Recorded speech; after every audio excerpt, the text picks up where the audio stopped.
Timothy Bradley reaction sa Manny Pacquiao versus Barrios. Ayon sa interview kay Bradley, karamihan sa mga boxing legend kailangan pa mabugbog bago tuluyang magretiro. Kapag bumalik ang isang boksingero, sigurado na may kinalaman daw ito sa pera. Sinabi ni Bradley hindi maganda ang performance ni Pacquiao laban kay Ugas. Isang patunay na hindi nakakayanin ni Manny Pacquiao ang mas batang champion. Tulad ni Mario Barrios, hindi raw ito boksingerong easy fight dahil kaya nito saktan at tapusin si Manny Pacquiao. Possibility that he can finish Pacquiao and basically cause him to go back into retirement once again. Para kay Bradley, hindi magandang idea ang muling pagbabalik ni Pacman.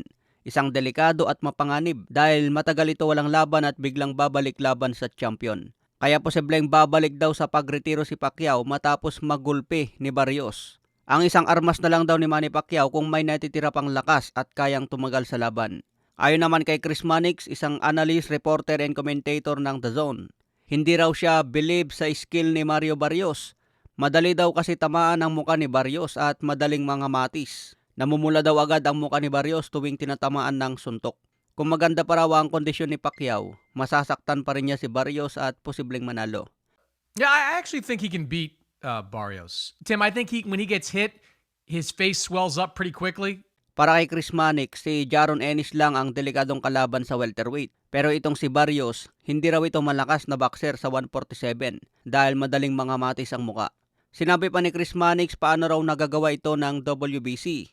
Ikasa ang Manny Pacquiao versus Barrios samantalang matagal na hindi lumalaban si Manny Pacquiao. Pero si David Benavides raw na matagal ng mandatory ni Canelo, hindi pa rin nila inuutusan si Canelo na magdepensa ng titulo. Pagdating daw sa ibang champion, naguutos agad ng mandatory defense ang WBC. Ito rin ang katanungan mismo ni Ricky Hatton sa kanyang latest interview. Paano raw naging number 5 agad si Pacman sa WBC? Pero kahilingan ni Hatton, sana raw hindi masaktan si Pacquiao sa kanyang muling pagbabalik. Ayon naman kay Ed Hearn, promoter ng Matchroom Promotion, isang ganap na kabaliwan ang plano ni Pacquiao. Paano raw ito nagagawa ni Manny Pacman? Matagal hindi nagboxing at biglang babalik laban sa mas batang champion. Hindi makapaniwala si Ed Hearn sa binabalak ni Pacman. Sabi nga niya, absolute madness. How can a guy who hasn't boxed for 5 years do that?